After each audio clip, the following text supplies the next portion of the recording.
Joining me today is an author, the co-founder and president of environmentalprogress.org, and a candidate to be the next governor of the great state of California, Mike Shellenberger. Welcome to the Rubin Report. Thanks for having me, David.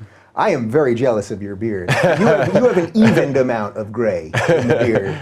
I just added that before I came on. Yeah. You do the reverse. What do they do? It's just for men. Usually takes the gray out. Exactly. You do the reverse. Yeah, I'm trying to get the baby boomer vote, so added some gray in. Yeah. I'm very excited to talk to you because I think this is going to be a good political discussion, but also we'll get to some environmental stuff that I've wanted to touch on and a little bit about this state of California, this highly regulated, highly taxed state that we're in, and all kinds of stuff. But first, you live in Berkeley. I do.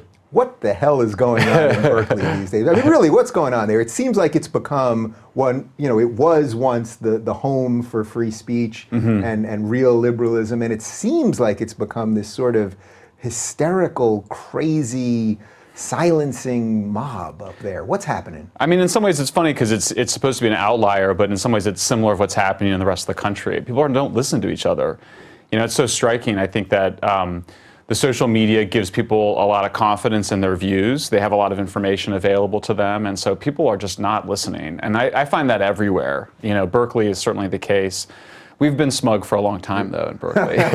We pioneered it. Yeah, but have you seen a change, let's say, in the last 5 or 10 years? Has something actually changed, or was this all just sort of what's happening nationally? I mean, when I sort of changed my views, in particular of nuclear, and dealt with some of the backlash against that gave me a different point of view on the broader kind of culture and the ways in which people are intolerant and don't want to hear it.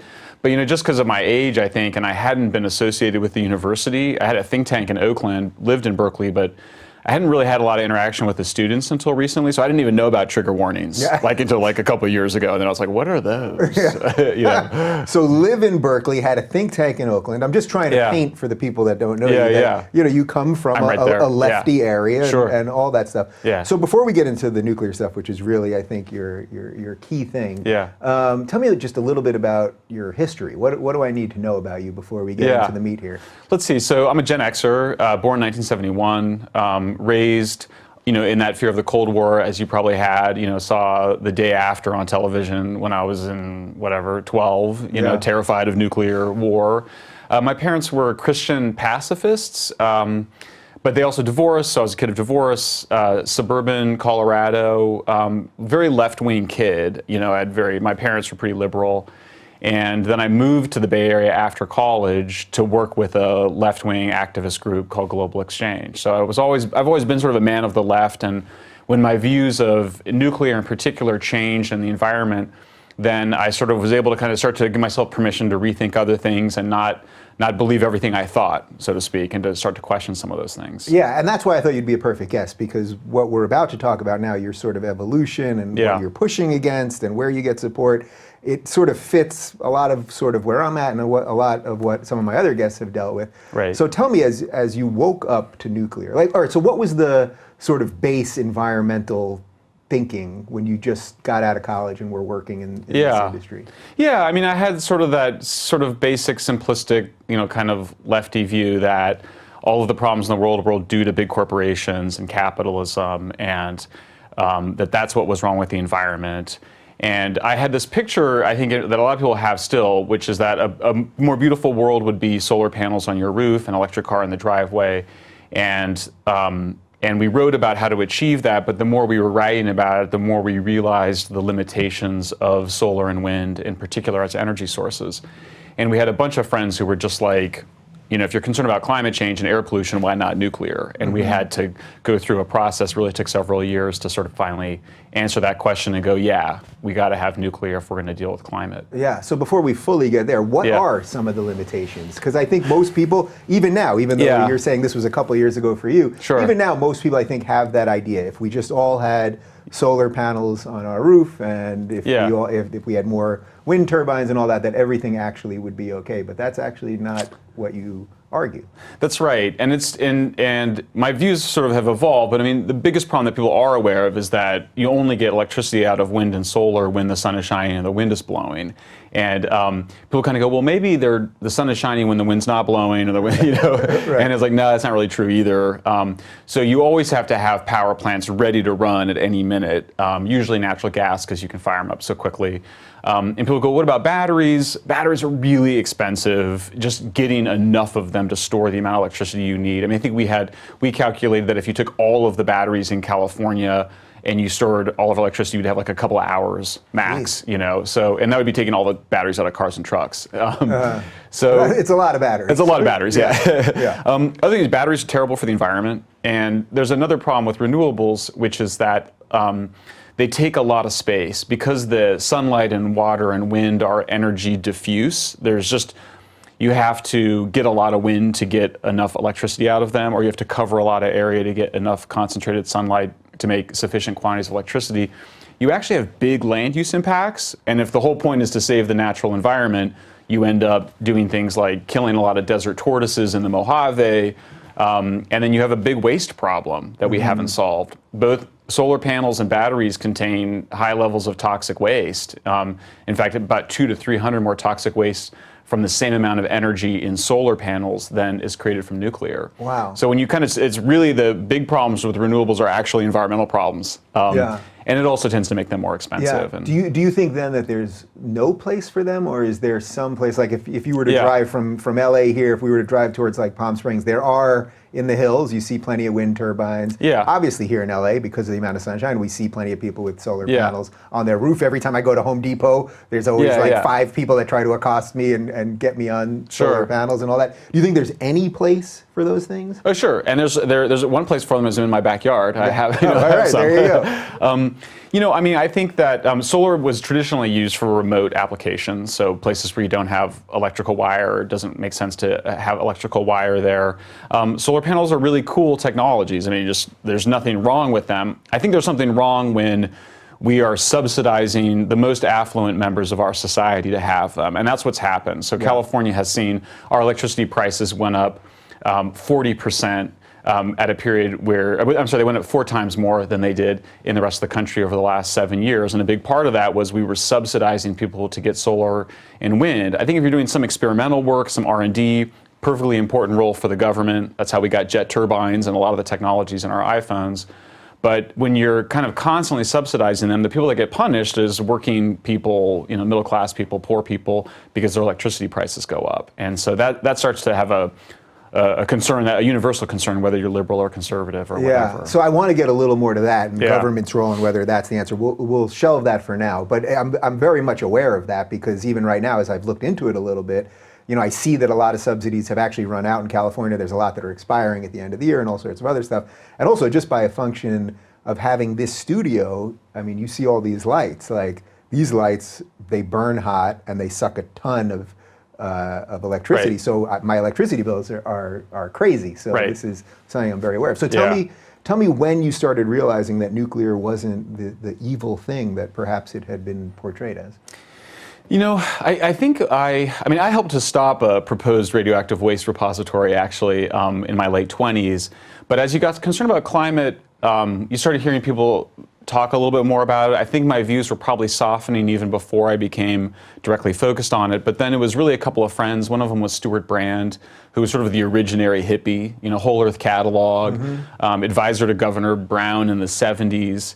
He wrote a famous essay in 2005 and then a book in 2009. And by the time I read the book in 2009, I was pretty persuaded, because he just went through all the evidence. The accidents really were not what people think they are. The waste is actually the best kind of waste because there's hardly any of it. It's easy to manage, never hurts anybody. What do they do with the waste? Because I think that's what we usually think of, or I always think of the nuclear power plant in The Simpsons and the three-eyed fish. That probably did more damage for your argument than anything else out there. Yeah, but the first thing you learn is you go, oh wait, the waste isn't green and liquid, because it was in The Simpsons, which is how I got my information. And Mr. Burns was running for governor, which... Oh yeah, there you go. That's what you were doing. He's a little bit more money than I got. But You know, I mean, right now what we do with it is fine, I think. You take the spent fuel, you take the fuel rods out of the nuclear reactor, you cool them in water for a few years, and then we put them in dry cask storage right there on the site where the plant is. From an environmental point of view, that's like exactly what you'd want. I mean, when you grow up kind of learning about the environment, the first thing you learn is that waste always has to go somewhere, right? It doesn't disappear. No. And you have to be responsible for taking care of the waste products from our consumption. So nuclear is like the only way that we make electricity that does that. Right now, we don't have any protections that solar panels won't just go into landfills and leach toxic chemicals or be sent to Bangladesh to be torn apart by kids in slums. Only nuclear really cares for its waste, and it's almost in a really clinical way. We put them in these big casks, and they're right there on basically a couple of basketball courts at a given plant. And we kind of look at them and store them and watch them, and people go, well, what if they leak or something? They're in these hugely thick casks, but even if they were, you would be able to see it and observe it. And there's not really anything to leak because there's no liquid. So. Yeah, well, that's what I was going to ask. Is there any evidence that something could really go awry with that as you're laying it out as something that's pretty safe? No, there's no evidence that waste from nuclear energy production has had any of those problems. People point to problems with the waste that came out of weapons production, but that is a very different process. You're just creating huge amounts of plutonium and highly enriched uranium for bombs. And when you had really big problems even there, it was like in the middle of World War II, where you're just throwing bodies and machines to fight this war. So it's got an incredibly good track record. I mean, people talk about wanting to bury it under the desert in Nevada, and I'm always like, I don't know why. Like, why do you need to do that? Like, just it's fine where it is. You just store it and maintain it. It takes up no space. It doesn't pose any harm. For me, I'm like, that's like one of the chief selling points of nuclear is the way it manages its waste. Yeah. So when they talk about that, burying it in the desert somewhere underground or whatever, are they talking more about the weapons grade waste? No, they're talking about the nuclear energy waste. And I try to figure it out because I'm like a bit of a newcomer to it. I ask people in the industry, why do you need to do that? And they kind of go, well, because it's better.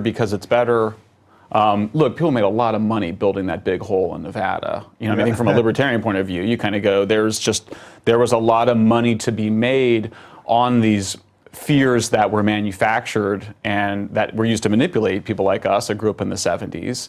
So you would think that there's some relationship between like a bomb going off and the waste, and there's just nothing. The waste can't be used in that way. So I have to say, it's one of the things I find most frustrating and baffling. Is it also one of those things that you really, and this is why I wanted to have you on the show, to really unpack this stuff, you really have to have some basic understanding of how this all works. So when you even mentioned before that the different ways between weapons grade and just civilian use for power, I don't think people have any sense that these are different things. Right. No, I they don't don't know a lot about it, to be honest. They don't. Yeah. And the funny thing is, so I'm working on I've got a book that I'm doing on the history of nuclear. And one of the surprising things is that ordinary folks knew that there was a big difference between nuclear weapons and nuclear power plants from like the mid 50s to like the mid 70s. Like people in fact, people were actually excited about nuclear power. Like they were like, this is great. You mean like this thing that's really terrible and frightening actually has this really positive side. And I was like, yeah, well, let's get some of that positive side going, because all we hear about is the negative stuff. This makes sense. I was born in 76, so right when that ended, probably. Yeah. And then 3 Mile Island accident occurred and blown way out of proportion, but really importantly, China Syndrome, this anti-nuclear movie in 1979 came out, and that really shaped perceptions. And that they deliberately, and you can see what they're doing constantly, they were trying to mix up the two things. Same word. Yeah. But it's funny because we have a lot of dangerous things in our society that we actually use for positive things. We're even injecting polio virus into people's brains to kill cancer, particular kind of cancers. We obviously we inject our children with dangerous diseases to protect them. So I think we're capable of having a more complex understanding of that technology, but there is vested interests and ideological interests in maintaining people's fears. Right, so there's sort of two separate things here. There's one is what the reality is, and then there's the other where when you hear about 3 Mile Island or Chernobyl or any of this stuff, what's the argument, that your best argument when there's something that actually is a disaster in the case of Chernobyl. I guess you're saying 3 Mile Island not as bad as they hyped it up to be. Yeah, so I mean, there's 3 serious accidents that involved melted reactors: 3 Mile Island, Chernobyl, and Fukushima. The worst was Chernobyl, and even the worst one killed shockingly few people. Basically killed the firefighters who put out the fire, about 50 to date. And firefighters die putting out fires. So it's not like unique to nuclear accidents. There's about a 1% mortality for the several thousand people that got thyroid cancer, and then that's it. Like no increase in any other cancers. So nothing else? Nothing else. If you would have asked me just without knowing anything about this, I think I probably would have said, oh, there's probably like some sort of even generational thing going on. No, definitely not that. I think that's really the meme that's out there. That's the one that they even promoted a lot, was that somehow they were like, if you got exposed to radiation, then your kids would have some problems, and we don't see that. And that's great. I mean, it's one of those things where everyone should have been like, yay, like yay, we discovered that nobody was harmed, let's celebrate. But people were like, no, there's got to be something wrong. I mean, I think there's also it is such a different way of making heat. That's what nuclear plants do. They make heat, and then the heat's used to make electricity. But there's no smoke. I mean, there's no fire. There's no smoke. And that's just weird. I mean, humans have been around for, 200,000 years. And we really evolved, and our pre-human ancestors helped to make us with fire. So fire is just a central part of human stories around the world and a central part of our identity. I mean, look at the Greek myths. And then we have this completely different way of making energy and power and fire. And I just think, and not fire, energy and power. And we kind of go, it's strange. And I think we kind of go, there's got to be something wrong with it. And of course, you get really close to nuclear reactors, it's really dangerous and harmful, and you can die. So it's not like it's harmless. But I think people don't understand, when you consider that, somewhere between 5 and 7 million people die every year from just breathing smoke and suffering respiratory illnesses. I think we just are less scared of smoke than we should be. Is that part of it, though, that there's something about nuclear power, and when we relate it to weapons, that in our minds it's become like this thing, or we love disaster movies, we love all of this stuff. So it's sort of taken a life unto its own in a way.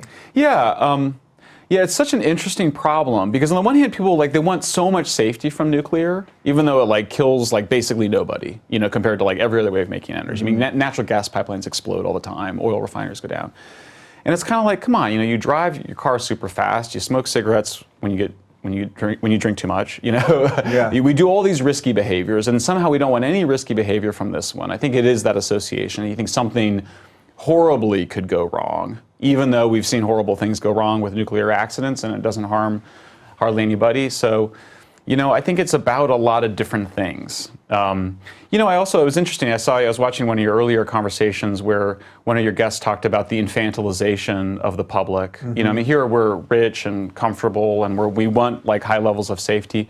I think the other thing that happens as we've become developed as a civilization is that our fantasies of what could go wrong get even more crazy, right? Just the crazy things that people thought about with genetically modified foods, these just kind of scenarios that we concoct. It's different from what it was 100 years ago. I mean, when you're trying to deal with a cholera epidemic or a polio epidemic, you don't need to fantasize about horrible things going wrong. You're watching them happen. Yeah, it's interesting. I'm not going to remember this story totally correctly, so I have a feeling you'll be able to clean it up. But I grew up in Long Island, and there was a power plant either that was coming or that they wanted to move or something. Indian Point, does that sound right? It's Shoreham. Yeah, in Shoreham. They wanted to build the Shoreham one. They did finish the Indian Point one. Oh, okay. So, but I remember just around that all the time. I think I was maybe around 12 or something. Yeah. And I remember hearing about it all the time, and that's when the phrase NIMBY got in my head. Not in my backyard. Yeah. And just this endless hysteria that people were talking about, that we're all going to have tumors growing out of our head and all this craziness. And I guess you're saying there's no evidence for any of that. No, and it's always those panics that occur, and I think you have to consider it as a panic. It's always about something else. There's something going on in the society. I mean, the people it's not everybody that was equally afraid of nuclear plants, right? It's people that have particular views of the world and that are suspicious of the government, suspicious of corporations and the system.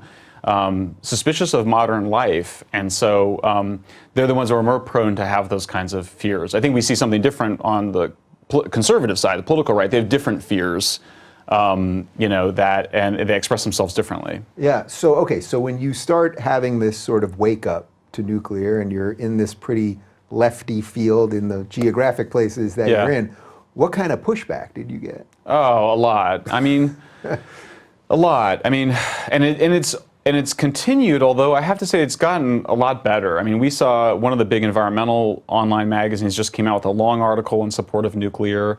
I was in a documentary film that came out in 2013, so it's been now, 5 years almost, and that's how long these things take for people to kind of calm down and look at the evidence, and you just get up every morning and you continue to advocate, and people, facts still matter. Yeah. Do they matter? Yeah, I think so. they do. I mean, I think you still need time.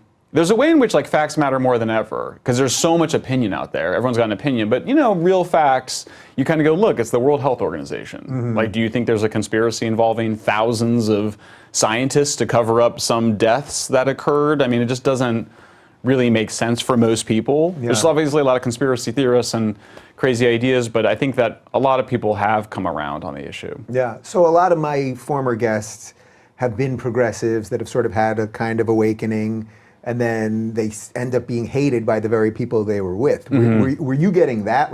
Oh yeah. I'm sure you were getting pushback on the intellectual ideas. Yeah. But I just want to sort of understand, because I think my audience is very attuned to this.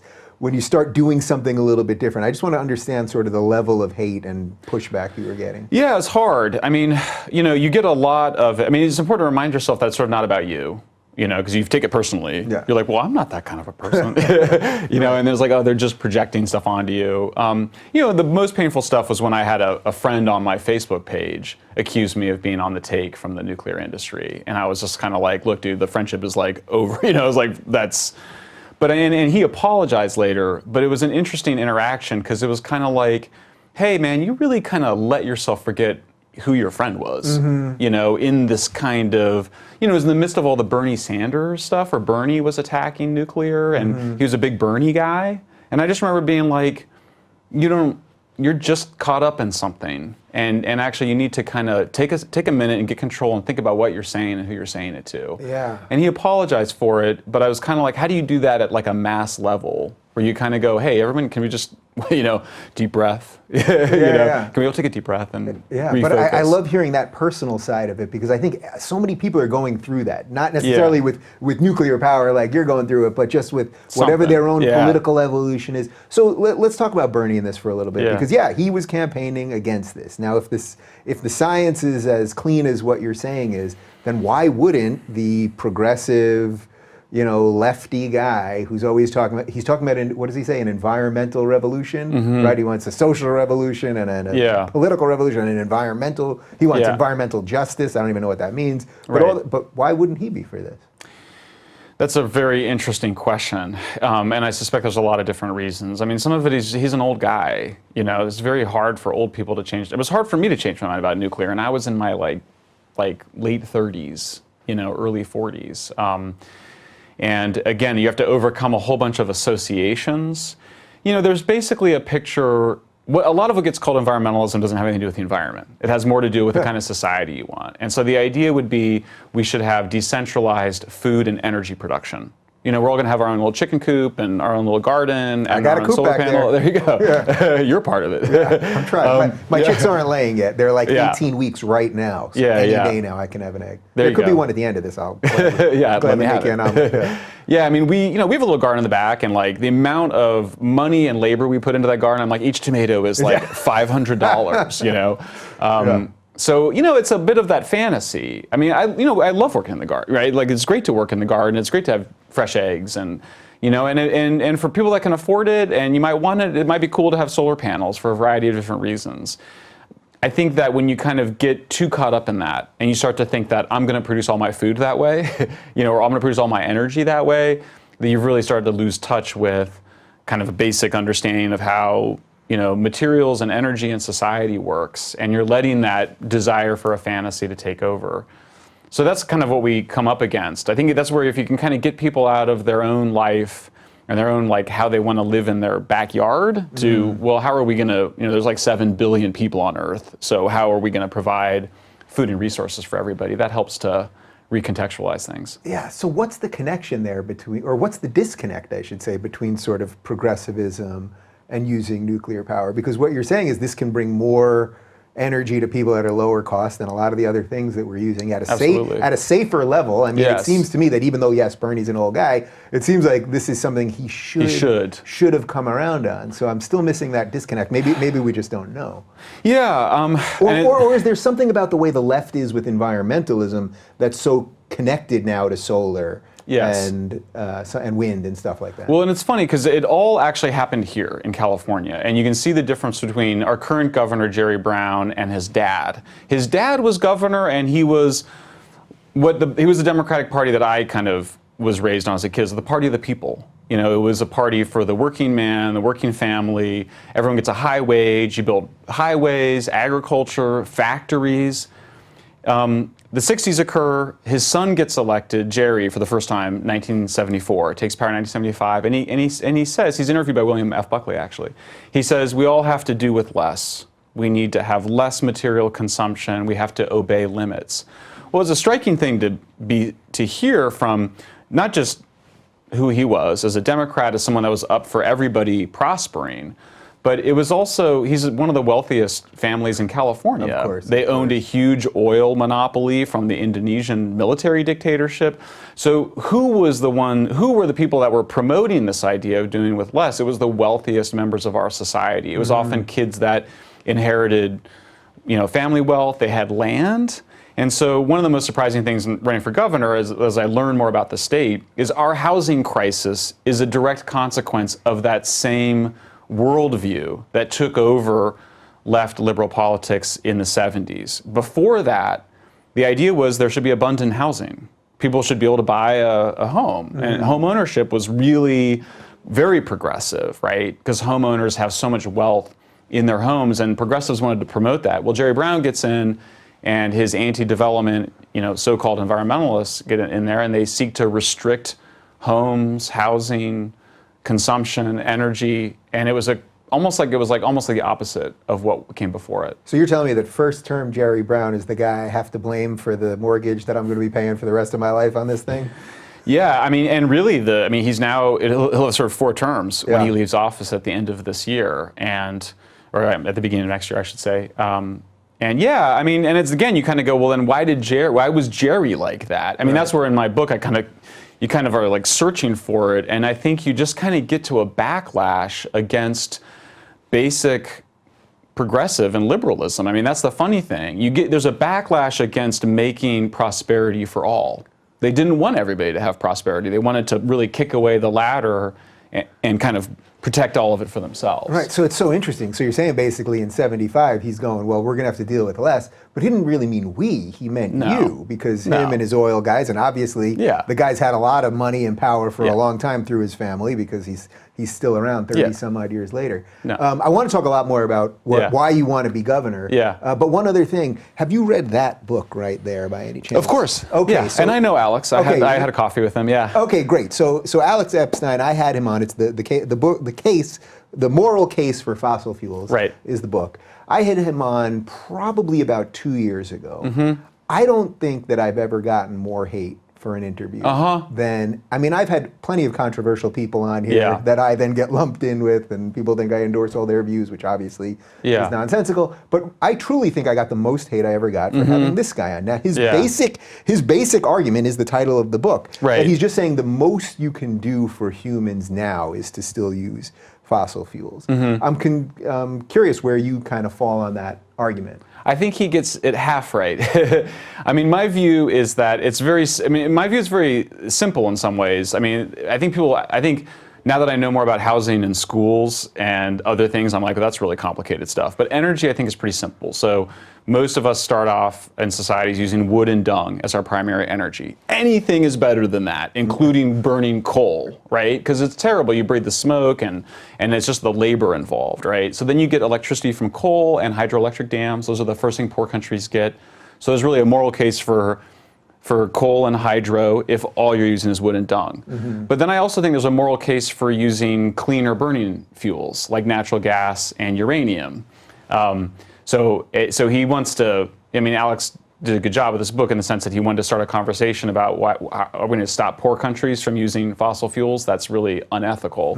But I think he should go the other step to say, look, there's even if you don't worry about climate, there's air pollution, there's other impacts of fossil energy use, and if we've got this fantastic alternative, and usually we go from coal to natural gas and then to uranium, then we should keep going. It's energy transitions, and these energy transitions, which I don't want to get too much in my campaign, but these energy, a little bit I do. Yeah, we'll get there. We'll get there. I promise. Don't worry. Yeah, the energy transitions. When you go from horse and buggy to internal combustion engines and trains, are what drives those transitions from energy sources. So you go from wood and dung to coal, in part because of trains, but also factories and whatnot. And then I think you eventually get to an electric-powered world, electric cars, electric heating, as we move towards nuclear. Okay, so we've hit then solar, we've hit wind. Let's just do two of the others. You mentioned one of them right there. So let's just talk about natural gas first. Yeah. What do we need to know about natural gas generally? The first thing to know is that just like on so many other things, Americans are just the luckiest people in the world. We have so much oil and gas. It's just incredible. Like a huge amount of our wealth in the last decade came from this fracking revolution, which of course environmentalists supposedly hate, although in many ways they really like it. Yeah, so that was going to be my second one to ask you, but I guess I'm really asking the same question, right? Yeah. So, I think I have two things I think are important to know about natural gas. The first is that it's just way better than coal. Like we went and looked at all the scientific peer-reviewed research, and it's just on every measure: water use, water pollution, air pollution, carbon emissions, everything. Gas is just better than coal. Of course it is, right? You use it in your kitchen, and it's safe. Yeah. It still explodes sometimes and kills people. Yeah, but I want to talk to you about the exploding water. Yeah. And it's not as good as uranium, which we use for nuclear. Similarly, on all the same metrics, uranium performs better. So there's a way in which I just kind of go, this is just basic energy density, this basic physical facts about these fuels makes a progression exist: wood to coal to oil to natural gas to uranium. I think the other thing that's important to know, and I think one of the challenges I often make to my libertarian friends, is that the government played a very positive role in all of these energy technologies. Maybe with the exception of coal, although there's a little bit there. But really, oil and gas, the U.S. government has constantly been supporting R&D. Nuclear came out of a military weapons program. So I think that when you think about these energy transitions, I think there is a role for government because there is a public benefit in terms of moving towards cleaner fuels and also faster and better transportation. Yeah, so let's just do fracking 101. Yeah, sure. Because every time you say fracking, people think of the fire coming out of their faucets. Yeah. They think of, to make another Simpsons reference, they think of Burns' Slant Oil drilling company that almost destroyed Springfield. Yeah. Is that what fracking is? The funny thing is the famous water faucet on fire scene. Yeah. We now think came from a much older natural gas well, not from fracking. And the fracking itself is just breaking up the rock, the shale rock, and allowing the gas to escape. That's not the stuff you would worry about if you cared about the environment. What you worry about is the disposal of the water and the sealing of the pipes where the gas comes out. So the things people tend to worry about or think about, I think it just got tied up with the word fracking as well, which sounds like a bad word. Right. But the funny thing is, coal has actually gotten cleaner over the years. Natural gas has gotten cleaner over the years. Oil burning, cars, everything is cleaner and better, but never as good as that next cleaner energy source. So the better way to think about it, I think, as we get caught up in how do you get the gas and whatever, you need to have some protections of the environment and the public, but really the main event is to move from these dirtier energy sources to cleaner ones.